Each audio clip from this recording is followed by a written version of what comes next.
Thank you so much for joining us today. Thank you. Thanks for having me. What's your name and where are you from? My name is Paul Carr, but Paul is my middle name. So my name is actual Harold Paul Carr.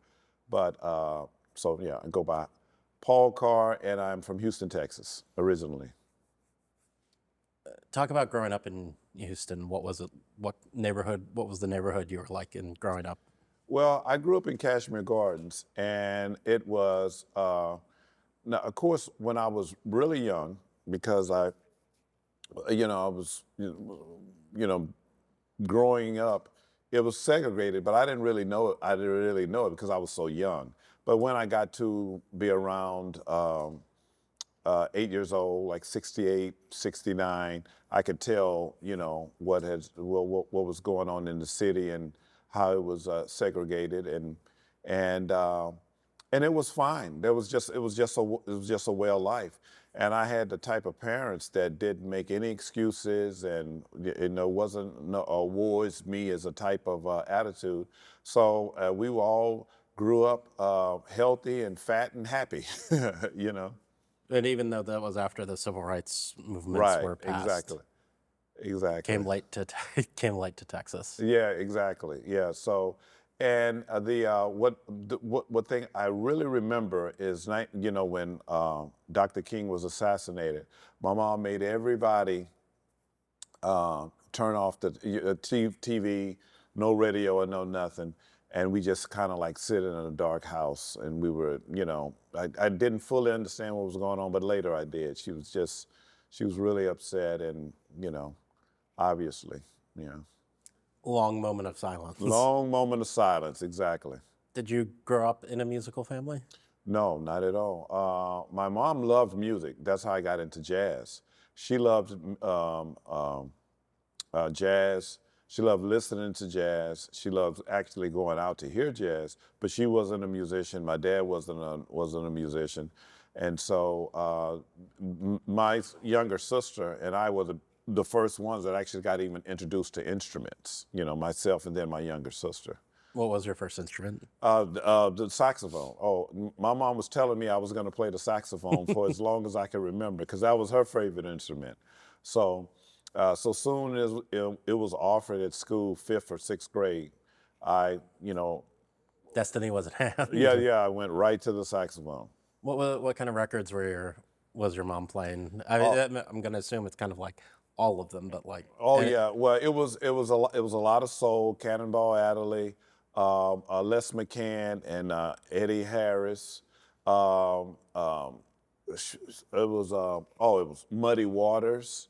I mean, it was blues and jazz. And actually, the first time I heard Grover Washington, she liked organ jazz. So it was Johnny Hammond, and he had Grover Washington Jr. on that record. It was supposed to be Hank Crawford, but Hank Crawford couldn't make the session. But yeah, a lot of Hank Crawford records, soul. They kind of like that kind of soulful jazz. That's what she liked. So that's what I used to hear all the time. And what was it like picking up, kind of taking to the saxophone in middle school? Oh, it was. I loved it right away, and because I was interested and I really wanted to do it, I was one of the ones that kind of progressed a little, faster, and so I started immediately trying to play by ear, and I tried to, emulate the records that I heard around town, and I mean, heard around in the house. Yeah. So no, I loved it right from the beginning. I loved being in the band.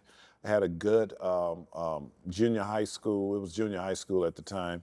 I think they call it middle school now. A band director, Warren E. Turner. He was a saxophone player. As a matter of fact, he went to North Texas with Billy Harper. So he used to tell us all the time about Billy Harper and how much he used to practice. Of course, we didn't know who Billy Harper was, but he used to talk about him all the time. Eventually you learned. Yeah, eventually I learned. Oh no, oh yes, oh yes. Mm-hmm. I mean, you said your mother was kind of saying from day one, you're going to play saxophone, but it takes especially a young person, a lot of drive to pursue all of that with the same kind of vigor you did. So what was your kind of what was that fire inside you? What was that feeling of not just I'm doing this because mom tell me, but Oh you know, no, but no, it's just like I said. Once I got the saxophone, I really liked it, And I remember one time I got in. I was like in the 7th grade, and I just got caught up in an activity of throwing the basketball inside the band room. So back in those days, you couldn't do stuff like that. So the band director, he got really, really upset, and he told my mom about it, and she told me, she says, I really wanted you to be in the band and play the saxophone, but if you don't want to, you don't have to. And so, because I was acting up in class, uh,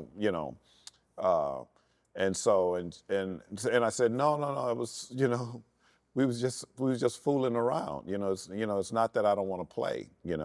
So no, so it was. Yes, you pushed me toward that instrument and whatever. But if I didn't want to do it, she would have said, okay, cool, you don't do it anymore. and are you still mostly listening to your mother's records, or are you starting to develop your own, seek out things on your own? Oh yeah. Or when does that come? Yeah, that started happening in college when I started to actually, when I got in, when you're in college, you discover a lot of things. I had started being around a lot of different, different and musical taste in college. And if I can walk back, where did you end up going? I ended up going to Texas Southern. But before I went to Texas Southern, HBCU, I went to Howard. I went to Howard. I went to Cashmere High School. So Cashmere Gardens, this was a high school that had a really good reputation for a stage band, is what they called. And so when I got up to be 7th, 8th grade, I wanted to be in the Cashmere stage band. And so my sisters, I had 4 sisters that was older than me. And so they all went to Cashmere. And so so I was going to Cashmere stage band concerts when I was like, really young, when I couldn't even play an instrument. So that also actually contributed to the hype of me playing too. So I went to that high school, and it was all that it was, cracked up to be. Conrad Johnson was a great mentor, great saxophone player, and he's the one, because we're in a economically depressed area, as they call urban area, so that's where we lived, that's where the school was. And the jazz band, the stage band, was a source of pride, just like the football team and things like that. So if you were in the Cashmere stage band, you had you were looked upon with upward status. So I went there. And matter of fact, this school and this band program is so legendary. Jamie Foxx produced a movie about it called Thunder Soul, and so it came out. It came out maybe about, I'm going to say, maybe 10 years ago, and so. But yeah, the year before I got there, the band had went to Japan. This is a high school. This is a high school jazz band, So the year before they went to Japan, and when I was there, we went to the Reno Jazz Festival a couple of times. But we would play all of the festivals in Texas. We'd go play all the festivals in Texas, and we would win it. And they had been winning those festivals, way before I got there. And so they were going to places like Alabama, where of course they were only the African American band there, and winning the festival. That's how that, back in those days. So that just showed how much better, the band was. And also that source of pride for the community of. Exactly. So so that's where I went. And then after, I was kind of in a quandary when I got to the 12th grade, and then Texas Southern showed some interest in me coming there, and so that's why I went. As a kind of musical scholarship? Oh, absolutely. I had a full musical scholarship, and it was great. I played in a Texas Southern jazz ensemble. Sitting right next to me was Kurt Whalum. That, yeah. As a freshman, I'm sitting right next to Kurt Whalum. There's another saxophone player. He lives in Dallas now, but he's great. His name was John Gordon, Wendell Brooks. The whole saxophone section was stacked with all of these, people that, obviously have gone on to do, great things. So that's where I went. And the guy who was the leader of the jazz band, his name was Lanny Steele, pianist. And he went and he played with Cannonball Adderley. Just to get to add a little dynamic to the story, he was white. Okay, Texas Southern was at that time was 99% African American, and we played all of his original charts, a lot of it, and a lot of his original charts they were masterpieces. They were just masterpieces, and the way that it almost like he was writing for us. So that's what he was doing. So the way that we interpreted them, it wasn't always like it was on the music, but it came out to be like it was great. So it was that was really, really fun, and I learned so much. As a matter of fact, Lanny Steele, he produced a jazz festival, and I was one of the runners that used to help, running around in the jazz festival. So I had no idea that was going to be some skills that I was going to need, 35 years later, Had you settled on music as a career path, or were you accepting the scholarship and figuring things out as you were going at Texas Southern? I was pretty much going to be a musician. I didn't have a clear path. It wasn't worked out, and it wasn't as if I was getting great advisement either. Because my parents, they didn't know anything about a music career. They just, I just knew I wanted to play, and they wanted me to play, and they were cool with me playing. And so my aspirations was pretty low at the time, just playing around town, playing in clubs and stuff like that. So, but that's what it, that's what it was limited to. It wasn't until a teacher came who at Texas Southern, who actually kind of pulled my, shook me up and got me into reality, And she was she wasn't a jazz player. She was just a great musician, a great saxophone player.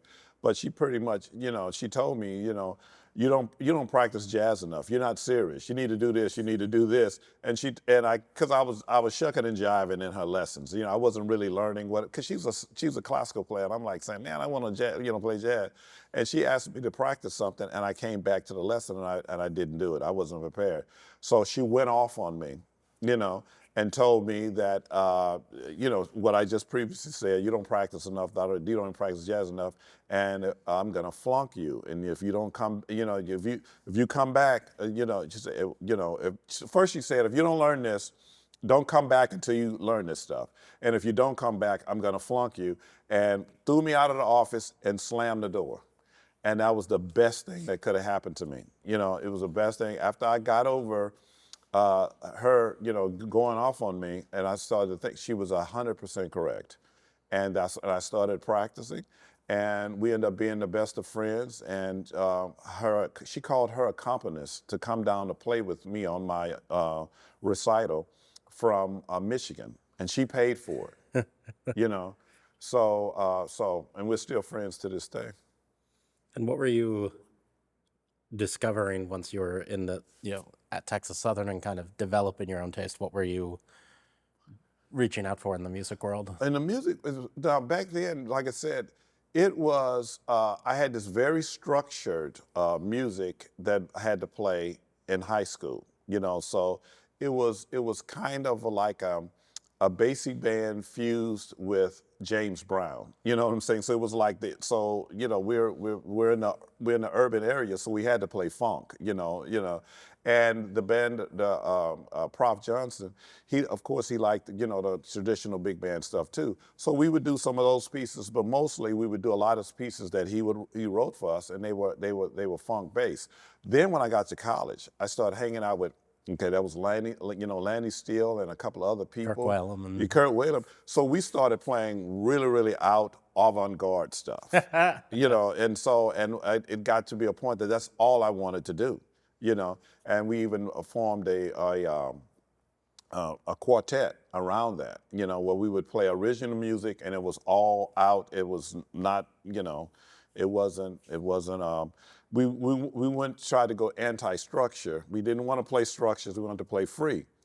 But the problem with that is that actually the people that play free, the it's greatest, incredibly structured. Yes. Yeah, you should have told me that back then. You should have told me that back then. So when we were finding out that, I actually realized it earlier, is that, other than the other guys in the group, I think, that this is just not working. It wasn't really communicating, because we'd go see the Art Ensemble of Chicago, and then people were like, ah, and then we would play almost for the same audience and wasn't getting the same response. Not that, and it wasn't so much the playing and the compositions, it's just like the knowledge wasn't there, What do you do when you graduate from Texas Southern? Well, actually, I didn't graduate from Texas Southern. I heard a Howard University jazz ensemble recording, and I'll never forget it. And I saw it because they had started putting out recordings. Yeah. So they had definitely, so this was like 82 or something. Yeah. So 81, 82. They had put out like about five or six. Yeah. Exactly. Several featuring Jerry Allen. Jerry Allen, Wallace was on it, Roger Woods, and I said, man, these are the guys that I need to be around. I could hear it, I could hear the maturity and intelligence in their playing. So and of course their band leader, Mr. Irby. I wasn't really thinking too Well, much. no, I know you weren't, but in the future. Right. So I sent them a tape. And I got accepted and got a scholarship. Transferred. And yeah, it wasn't so seamless as that. It wasn't so seamless that I came up here and I auditioned for Irby, and I'd already been in the city a little bit, so I started to sit in the jam sessions and down at the One Step Down with the great Lawrence Wheatley.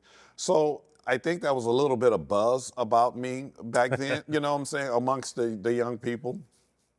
So when I got to that audition with Mr. Irby, he took me through the ringer. He put some music in front of my face that was, it looked like someone had opened up a ink bottle and just put it on some staff paper, And so, and when I'm trying to play it, I was still going back and forth between alto and tenor at this point. And so I was playing it, and I was like, and he was going, that he was making all these faces and all this kind of stuff. And then he said, he started shaking his head. And then he said, and then he looked over there, because I brought my tenor and alto to the thing, and he said, what do you have over there? I said, that's a tenor. And he said, well, let me hear you play that, that kind of thing. So I took out the tenor and I played a scale. Blah, blah, blah, blah. He said, you know what? I think I have a place for you in the band. I think I have a place for you. So they were, and just so happens they were going to a 6-week States Department sponsored tour. And so, and he says, yeah, and he says, could you go on this tour with us? So I said, yeah, So as soon as I got enrolled in school, I think we were gone. Like the first week of school, bam, we were gone for 6 weeks. And where'd you go? We went to the Caribbean first. And we were Trinidad, Tobago, and then we went down to South America. And so we was down in South America for a while. We went to Barranquilla, I remember it like it was yesterday, Barranquilla, Cali, Bogota, Medellin. Went to all these cities, and then on the way back up, we went to Central America. So Guatemala and Honduras, and it was a lot of things happened on that tour, but it was really, really cool. And who was in the band at that point? In the band, Garrick Rawl, which is Chris Rawl. He's works at Howard now. Trumpet player, great arranger. His brother, Chucky Gregory, but his nickname is Chucky Rawl. He actually played with Art Blakey. Adolph Wright was in that band, plays drums. Carol DeShield, who's now our chairman, he was in the band. And Michael Bearden was there, but he didn't go on that. He didn't go on that tour, you know. But by that time, Mike Bearden has already started to play in the city a lot. So, but yeah, but you know, Wallace and all of them were gone by this time, because now we're talking '83. Yeah. Yeah. So, but a lot of great things happened on that tour, and I remember talking back, just giving a little bit more praise to Mr. Irby. Tour was almost over, and he came and sat next to me on the plane, and he says, "Hey, do you have all your stuff in order for school, for all your financial aid and blah blah blah blah?" I say, "Yeah, They said I was getting some merit scholarship, but I haven't seen anything, and my account is all right." He said, "You know what he said to me? He says, 'Don't go back down there.' He said, 'Don't go back down there. I'll take care of it.'" And for my time at Howard, I never had to go to the A building. He would always he would always take care of it for me. Yeah. What was it like for you going from, as you said, kind of growing up in this urban environment in Houston to DC, and then quickly after DC, touring, you know, around the world basically? Yeah. Oh, it was. Well, the thing about it was, initially, when I got to DC, I saw black people, newscasters. I had never seen that before in my life, and I just, you know, and so that was just, and I started to see all these black people in government and doing all of these things. So it was a little bit of a shock, and it was like, man, this was great. I mean, Seeing the black middle class here in oh, DC. absolutely, exactly, because that was probably black middle. I'm sure there's black middle class in Houston at the time, but we just wasn't a part of it. You know, that was the middle class, you know, and we owned our own house, but it was, you know, it wasn't like here. When I got up here and you see all these people, and you got Jim Vance on the news, and you got all of this, you know, and all these people on, it was shocking, and it was inspiring, and it made me want to not go anywhere else, but, you know, be here. So yeah, and then and of course, growing up where I grew up, and now I'm like, you know, traveling the world, seeing the world, and it was you know, it was very gratifying, you know. How different was your instruction at Howard? Was your instruction at Howard different than at Texas Southern? Were there different approaches? Yeah, because at Texas Southern, it almost seemed like I don't, you know, and then I was probably a bad student, you know, but other than my saxophone teacher, but I was probably a bad student. But it just seemed like when I got to Howard, people were talking about what you're going to do afterwards and how to prepare yourself to be a professional musician. You know, maybe it started to resonate with me at that time, because I wasn't a freshman, you know, I was a couple of years in. And Mr. Irby talks to you just like that. I mean, he'd give it to you straight with no filter. Boom, boom, boom, boom, boom. And the same with Dr. Dawkins, you know. What are you going to do? You know, Dr. Dawkins looked at my transcript when I transferred. He said, "Hey, man, haven't you been in school long enough?" That's what he said, you know. And he says, "Okay, well, do this, do this, do this." He wrote me out a schedule, you know, from classes to take, and just do this and do this, and then okay, and then we'll talk about it. It was just like that. And he was my advisor, and so it was always about, what are you going to do at the next level? How are you going to prepare yourself when you leave out of these doors? In retrospect, do you think that's in some ways what you heard on a very subconscious level when you heard the Howard Jazz Ensemble albums? That's exactly what I heard. That's exactly what I heard, because I knew that I wasn't, I wanted to be on that level, and I wasn't there, and that's exactly right. So when I came here, I said, well, maybe I can get here and prepare myself. I didn't think about it like that, but like you said, it's on a subconscious level. That's probably what happened. That's what happened. And you start playing around the city? I started playing around the city. Almost almost immediately, because I would, the great meeting place at the One Step Down at the time on Friday, I'm sorry, it was Saturdays and Sundays. So everybody would come through there. And so, and people, they would come there before their gig. They would come there after their gig or whatever, And Lawrence was a great teacher because as soon as he got the right instrumentation in there, he'd pull out his charts. So he would pull out his charts, and it was supposed to be a jam session, but it ended up being, kind of like a presentation of his charts. And his charts didn't have any chord symbols on it. So you had to figure out, after you finished playing, got yourself to, playing the head, and however the arrangement was. Now, if it's time to solo, you got to figure out what to play. You got to listen, So that was a great training ground. And then from that, I started meeting people, and people started asking me to play around town. Who would you sit in with? In that, well, one was Reuben Brown and Steve Novosel. Yeah, it was, yeah, and I remember there's a name that's almost come up in every one of these. It's been Steve Novosel. Steve Novosel. I mean, and Reuben Brown. So I would come by, and also Keita Betts. I sat in with him. Really, another story. But one quick story. I sat in with Steve because they used to play on Monday nights at the One Step. At the One Step. Him and right. And I asked to, sit in, and I got up there, and Reuben asked me to play. He says, "What about When Smoke Gets in Your Eyes?" I said, "No, I don't know that." Then he called another tune, and I didn't know that either. And then, and he said another tune, and I kind of like paused, and Steve Novosel, and you know the way he does that. You know what I'm saying? It is, I love him to death, but it's very put offish. And he was right. Okay, you want to come up here and play, but you don't know no tunes. So.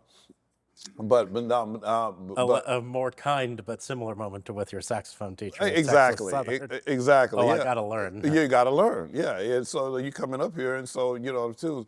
And so a few years later, I sat in with Keita Betts, and I was playing an agency gig. I don't remember what it was, but I know I had on a tuxedo, and so I got up on stage, and Keita got on the mic and said, let's play, I don't know, Days of Wine and Roses or some tune like that. And he says, this young man should know how to play it because he's wearing a tuxedo. And the whole crowd bust out laughing.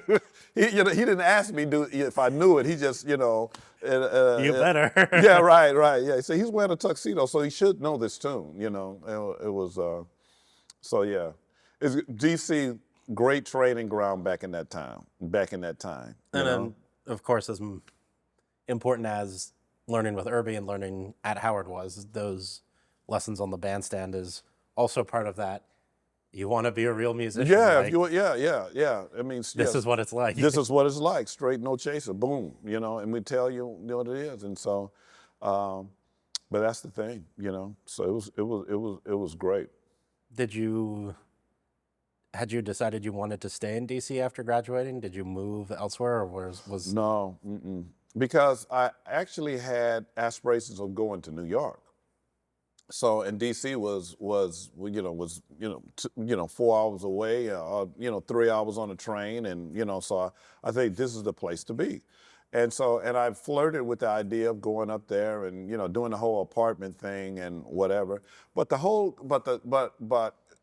two things happened. One, I'd gotten married, and I was about 23 at the time, so I'm a little bit older. And, my wife and I had an apartment that was, had carpet on the floor. It was nice. It was warm in the winter, and it was cool in the summer. And that, there wasn't things running around on the floor and all that kind of stuff, critters. So that happened, and then I started to work in town. And so that combination of things, it left me, when I would go up to New York and I'd stay with some of my buddies, the situation wasn't like that. I hate to sound so shallow, but that, that was the situation like that. And it didn't seem like to me, just another point along of the involvement, that what they were doing, it didn't, for what they would, you know, the way that they were sacrificing, it didn't seem what they was doing was worth it. And then I would hear musicians coming to the One Step Down, because they had, you know, touring musicians used to come to One Step Down on Fridays and Saturday nights. And I would talk to these musicians, and they would always give me a gloom, like, you know. I said, well, what do you have after this? Nothing. I'm going back home. You know, that kind of a thing. You know, so, and I saw everybody there. Joe Henderson. I mean, Freddie Hubbard. I saw everybody at the One Step Down. All these guys at the One Step Down. Not to say all of them had that. You know, I didn't talk to all of them, but you know. From time to time, I would try to talk to musicians that were coming in town. And so I kind of, that and being comfortable here kind of led me to, you know, just staying here. And I always tell all my students, I said, if you're going to New York, I suggested go now. You know, don't wait, you know, don't wait too long, because, you know, you want to be, you know, because when you're younger, you can put up with those Throw types yourself of, at something. yeah, those conditions and stuff. But it's like you were saying, you know, you come to DC and seeing black faces, reading the news, black faces in government, kind of like, well, this is the place I kind of want to be. So it's, you know, why would you go elsewhere for not less comfort, but kind of you found a, like, this is a kind of situation I want to be in. Right, right. And it was just very, very comfortable. And the people here, as you know, they love the music, you know, so there was an audience for it. And it just seemed diverse, and it seemed progressive. And so, yeah, I just got Marion Barry was mayor. yeah, just got, you know, comfortable here. And it was just, you know, it seemed to be great. How did you start working as a musician? Like, what were some of the first things you did after you graduated and started working as a musician here in town? I mean, what was the first things I said? I was still just, you know, trying to get better. I played with a Haitian band. I played with a Haitian band almost 2 years, and we'd go up to New York every weekend. And I learned a whole lot from that, because we were supposed to start at 9 o'clock, and we would leave driving at 6 o'clock, sometimes a little later. And so we never made it on time, you know, because there would be 2 or 3 bands starting. If you ever went to, you know, the Haitian parties, it was always more, there was always a warm-up band, probably even 2. So we would get to New York at, you know, 10 o'clock, 11, whatever. Whatever time we got there, it was cool, you know. So, yeah. So and there was some good players in those bands, you know, really good players. A lot of New York cats was playing in those bands, you know, because it was, you know, it was dance music, and it was work, you know. So that was one of the things I was doing right after school. It was a trumpet player, Bill Dimmons, was from Howard, and so we got that gig with this Haitian band. And you know, that was really good. And then I was still doing the jazz thing. And then right around 87, I'll never forget it, 87, 88, I started playing at Takoma Station back in the day. Yeah. You know, and it was packed. And I started playing on Tuesday nights, then on Friday nights, then on Saturday nights, and you know, so that was. And everybody would come to Takoma Station after their gigs at Blues Alley. So you know, Winton, Branford, anybody, Woody Shaw, anybody, you know, Kenny Garrett, they would all, you know. Stevie Wonder. Stevie Wonder, yeah. And then and celebrities come by there too. Don King, I mean, you can just think of anybody. Wesley Snipes, met all of those back in the day at Takoma Station. Was Marshall Keys booking it, or was he just playing there a lot? He was booking it, and he was the hottest thing that you could imagine, you know. And I actually kind of witnessed something similar being in Texas with Kurt Whalum. So, you know, when I told you I was a freshman in a band with Kurt Whalum, he had started to play around town. And then I think by the next year, he was still at the school, but he was always gone. And he played at a place called Cody's down in Houston, and it was packed. And just like Marshall used to pack out Takoma Station on Wednesday nights. And Marshall had a great band. All of these guys now are, you know, famous, whatever, you know, Scott Peakers, Chuck Underwood.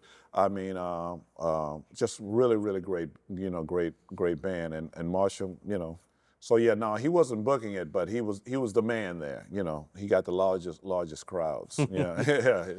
And so at this point, they kind of have jazz a couple nights a week, but at that time, it was kind of people had residencies different nights. Yeah, it sounds like. exactly. So I had a residency on Tuesday night and Fridays, okay? And a lot of times, and then I started playing on Saturdays, but mostly it was Tuesdays and Fridays. And a lot of times, he had me playing there just for crowd control. Because yeah, you know, because if he would have had another type of music there, it would have just been too Rowdy. it would have just been too rowdy. Plus, the owner, Bobby Byrd, rest his soul, he really liked jazz. He was back in the day at the Howard Theater, and he grew up with the music, so he really liked straight ahead jazz, real jazz, or what they call it. What you call it? Yeah, what I call it. Yeah. I was gonna say we had talked about Grover Washington Jr. and Woody Shawn. We talked about the Marsalises. What are you obviously and you're playing in a Haitian band. When you're at Takoma Station, what are people wanting to hear? I assume it's not necessarily standards. Yeah, so what we were doing at the time, I started off playing with a trumpet player, Cameron Brown, and we were doing accessible standards, like Song for My Father, Little Sunflower, tunes that had a kind of a groove, beat to it.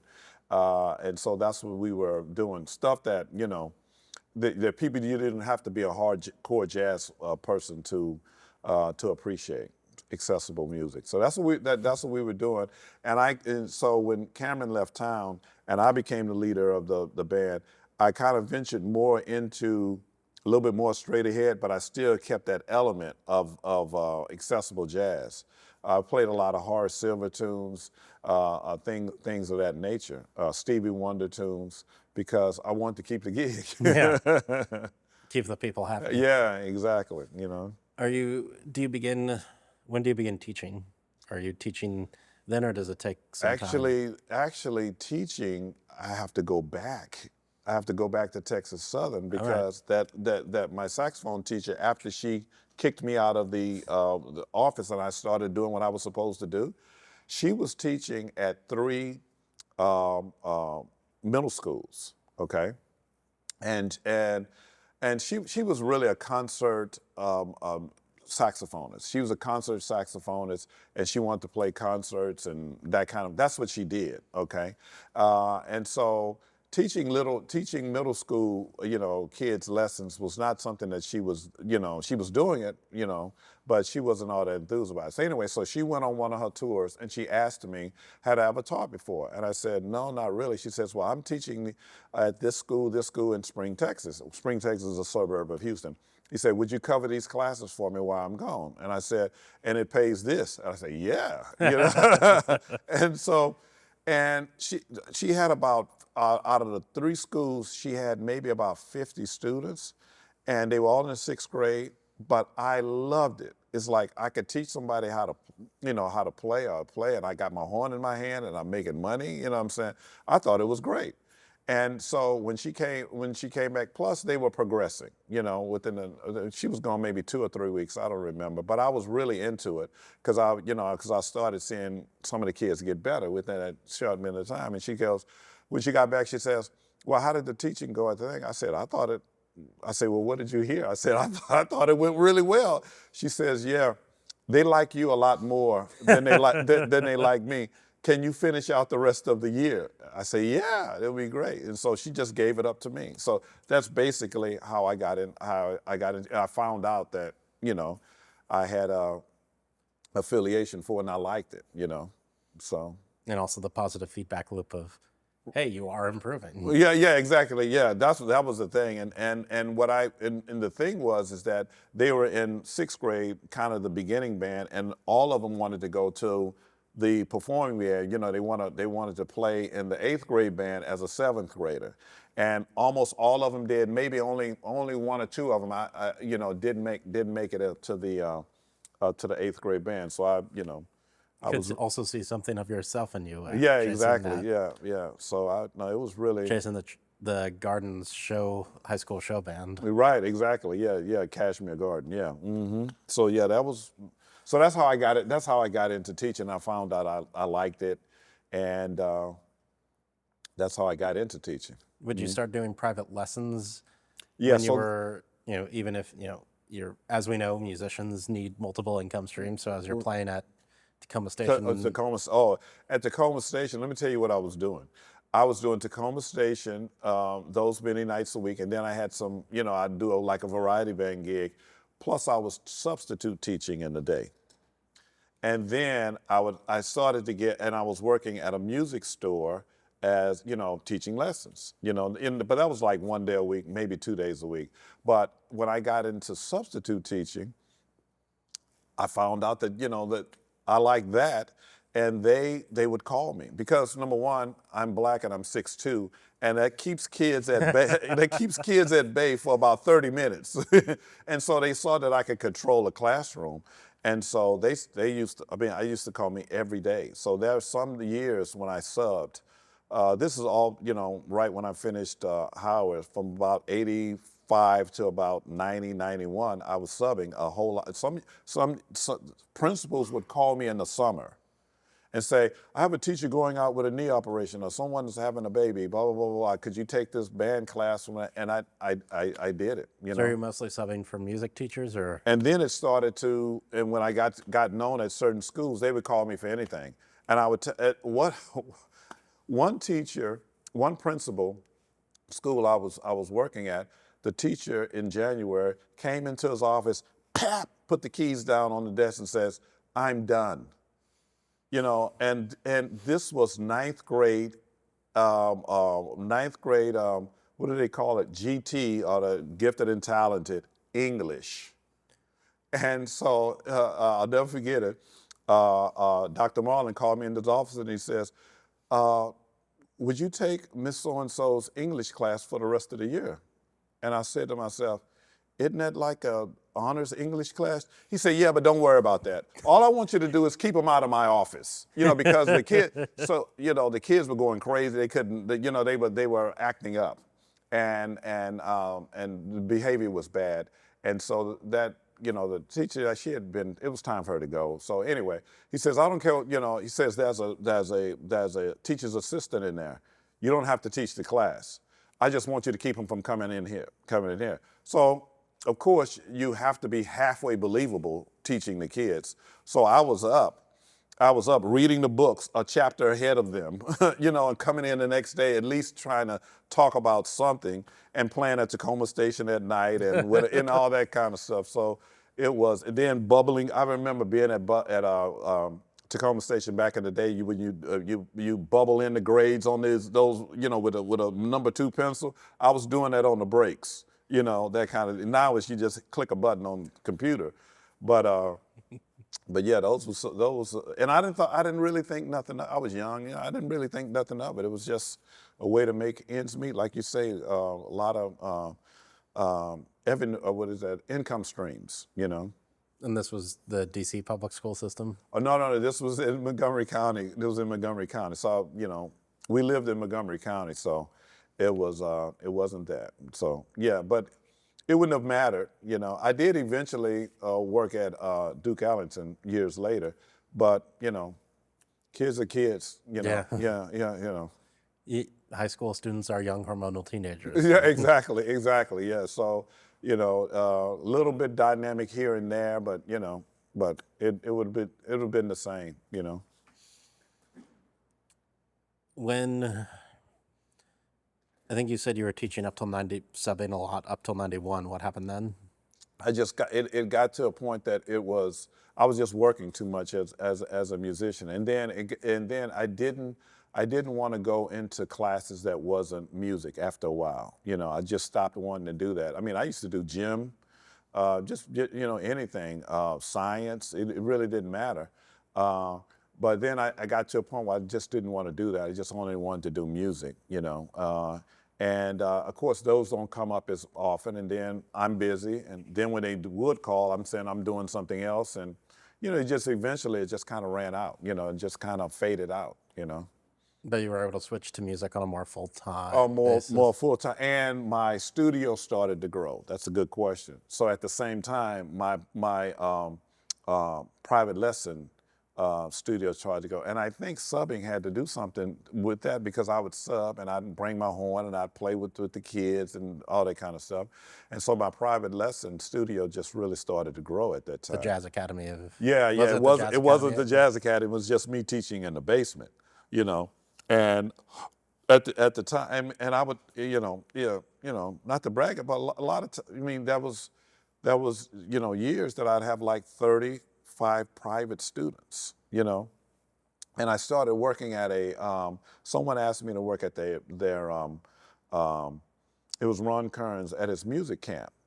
And then one year, I did it for a few years, and one year I realized that most all the students at the music camp were my private students, and I said, you know what, maybe I should try a camp on my own.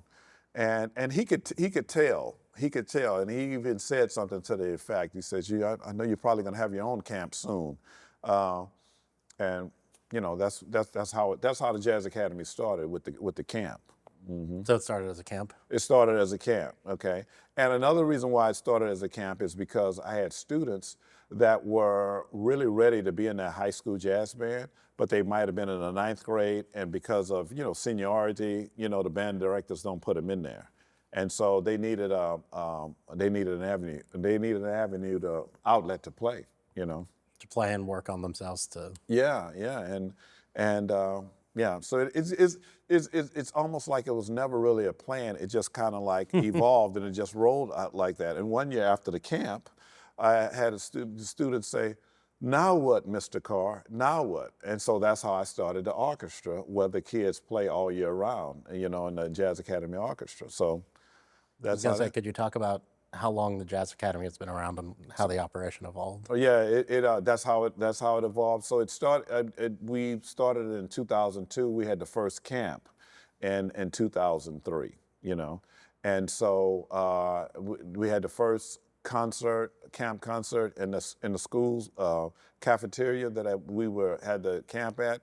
The next year we had to go into the Women's Museum at at a Chevy Chase. And then the third year, we went to University of Maryland. It had grown that quickly, because the first year it was just a piano player and 14 saxophone students. And then it just, it grew from there. And now so you have a camp in the summer and. Yeah, camp in the summer. And I used to have two bands. The orchestra, that's the big band that everybody wants to be in. Had a lot of all-state and all-county players in there. And then I had something called the ensemble, which was served as a feeder band for younger kids. But on the anticipation that I knew that on the anticipation of getting the Howard job, I said I had to let something go. So I let the ensemble go. So now I just have the camp and the orchestra, and then we build out combos from the orchestra, which is a little bit more easier to manage than another whole big band. How are you building your career, or what are you doing building your career between as you're picking up private students in the early 90s and you start the Jazz Academy 10 years later, let's say? What are you doing in those 10 years? See, and so. Another great question. So I had Ron Kearns, again, produced a CD on me. He said, "Man, you should be recorded, blah, blah, blah, blah, blah." And so my first CD, PC-10, and he shopped it around to try to get a record deal because they were still having record deals back then. And it was really widely received. It was received very well, I should say, and we got a lot of bites, but nobody really took the thing. And I was working a lot, and in town, and I just kind of after that it didn't go well. It kind of made me a little disenchanted with that whole record thing and stuff. So I kind of like took a step back from that and just kind of basically was just teaching and working in town. And then right around the time of the Jazz Academy being formed, maybe a year or two before, I said, you know what, I should record again, you know. And so I produced. Then I started producing my own CDs, and that's what that's what I did. Did you speak to? There's a whole lineage of DC musicians, Ron Holloway, Buck Hill, etc., who kind of don't go out, record kind of, but don't really go much beyond the boundaries of DC. Did you ever turn to them for kind of discussion or advice in that era? Not really. I know that Buck Hill recorded, and he had some really good records on High Note and what's the Steeplechase. Steeplechase and stuff like that. But I didn't talk to and ask for advice. I guess I should have. The only person that I did was Andrew White. Because I used to go to his house and buy those, buy his products. Buy his charts. You buy his charts and the transcriptions and everything. And he used to actually come when I was at, he used to be at the one step down. He would be sitting in the back, and he had with that perfect pitch and super on octane perfect pitch, and he'd come up to me and he says, the melody note on on the second measure is a bridge. It's a C natural, not C sharp concert. No, I'm serious. I'm serious. I'm serious. He would do that. He did that to me a couple of times. But not in a bad way. Just say, hey, he could hear that. Yeah, it's not right. It's not right. And so. To be gifted with such ears. Exactly. So, I would go and talk to his products, and he would and buy his products, and he would talk to me, and he was the one that talked about, self-producing. He talked about self-producing, and at the time I wasn't quite ready to accept it, but I never really forgot about it.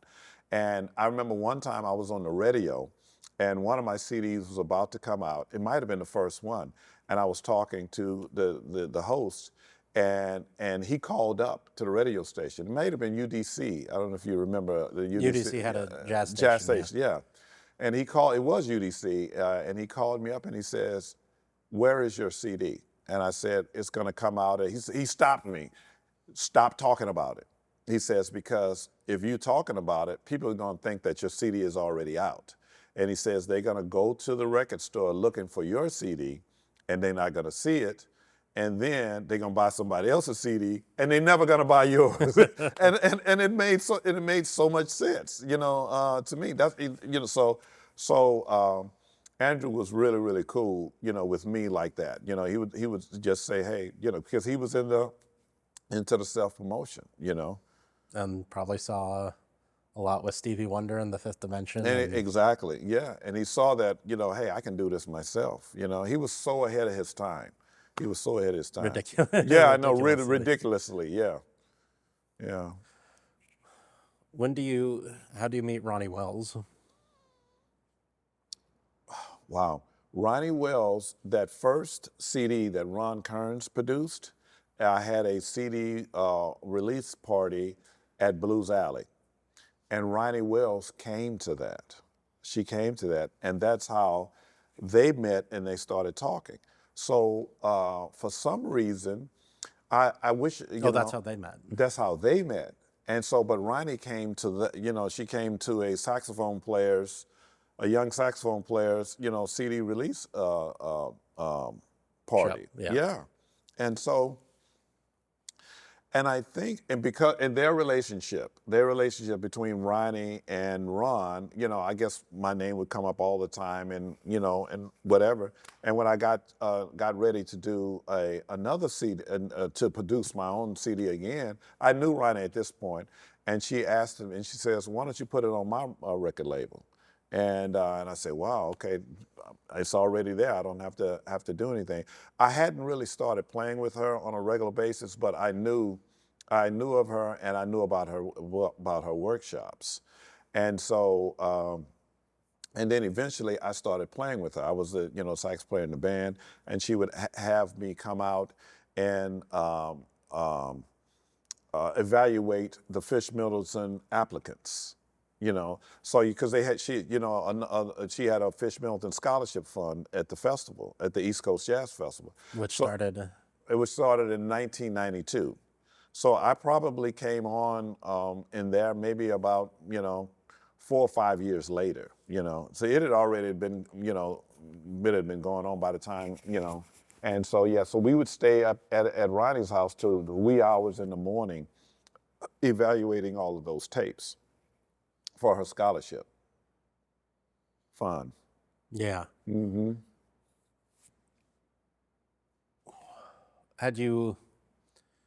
How is the city changing kind of into the 2000s in this period? Because there's DC's going through, I mean, it's not quite going through the change it would in the new millennium, but it still feels like a changing city at that time, Yeah. especially for musicians. Yeah.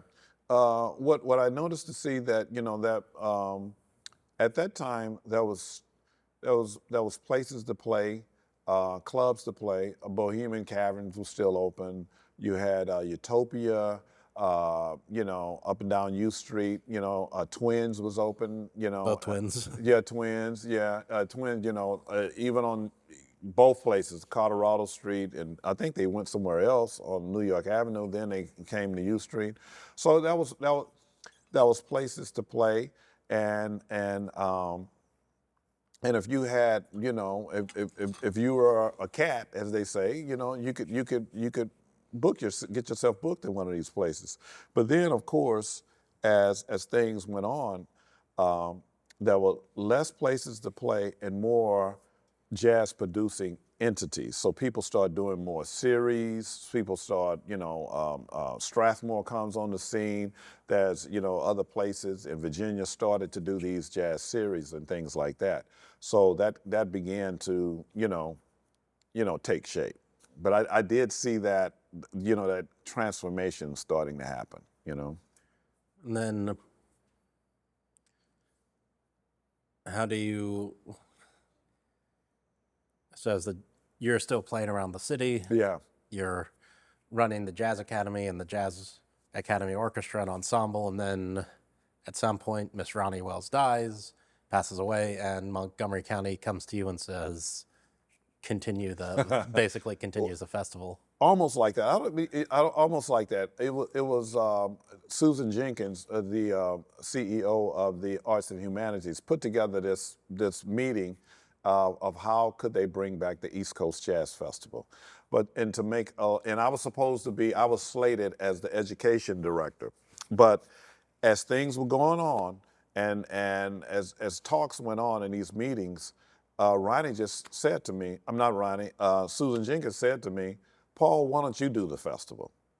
And she talked to me, she says, well, you already have the nonprofit, blah, blah, blah, blah, blah. And she had done this before.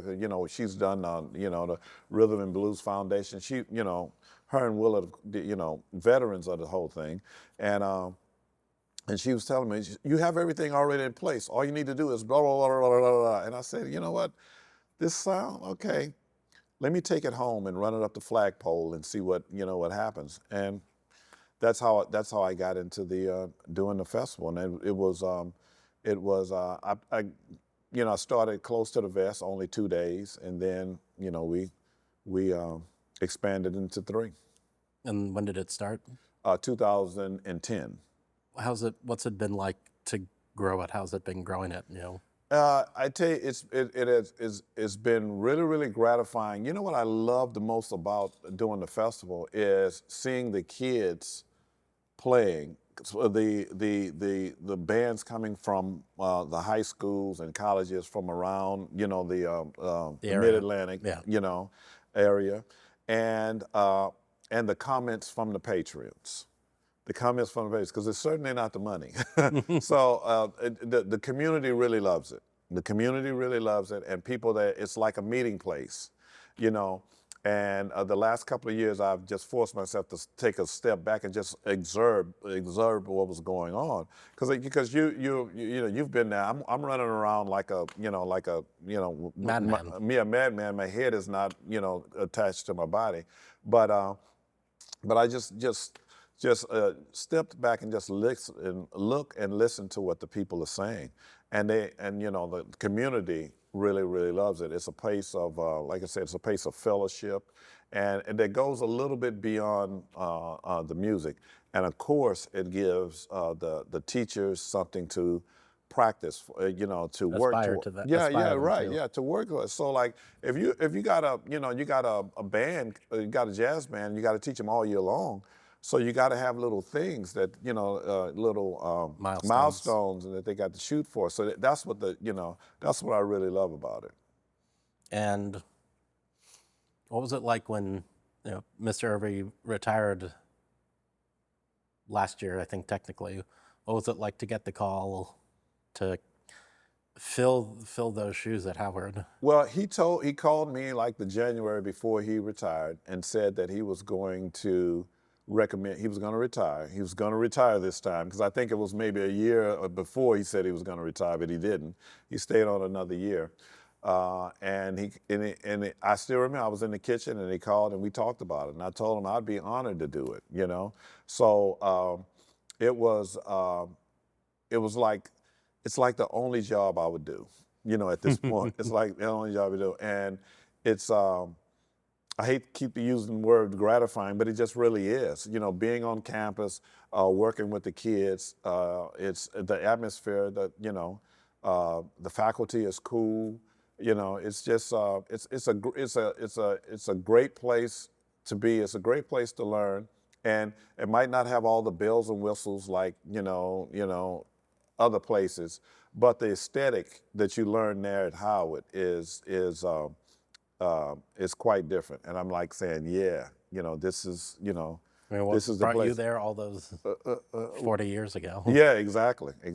And so, and some of the kids even say that, is the building the same the way it was when you were there? I say, yes, exactly the same, And speaking of fellowship, places of fellowship, when was the first time you came or played here? Gosh, Westminster, I'm going to say it had to be early 2000s, maybe, early 2000s. And it was, I think Arnold Sterling was playing. And the crowd was just, they was just on his every note. And I thought this was like the greatest place ever. And, and I could still eat fish at that time, fried fish. And I was eating, you come down, it's like, man, $10 or it was $5 at the time. And you hear these cats playing, and you go downstairs and get a fish dinner. I mean, it was like something that you would read in a book or put in a movie or something. And with the pastor and Dick Smith, it was just, I mean, it was the perfect storm for a jazz venue. That's what it is. That's what it was, and and to that testament, that's why they've lasted these 20-something years. I was gonna say, what has it meant to you? Oh, and I think you played the 20th anniversary. Yeah, I show, did play the you? 20th anniversary. It's like it's like the anchor for all. To me, this Westminster is like the anchor to everything. There's a lot of other things going on and stuff here, but for this music, for this type of music, this place is the anchor. This is the hub. And so that's what it means to me. If I ever want to try out anything, or if I ever have something to announce or whatever, I come here. If I'm working on I say, let me try this tune with this. I'll know immediately. I'll know immediately how it's going to work if I come here. And you give back by doing things like bringing Buster Williams here. Yeah, I did. Yeah, that was right. Yeah, because I was so impressed, because obviously so impressed with it. And I wanted him to see, what kind of atmosphere that this place had, because you can tell people about it, but until they actually come, And that was great, because there was so many people that came up to Buster and said, man, I saw you at this place. I saw you at this place, and people that would never get to hear Buster at another venue. So, so that's the thing. Thank you. Thank you.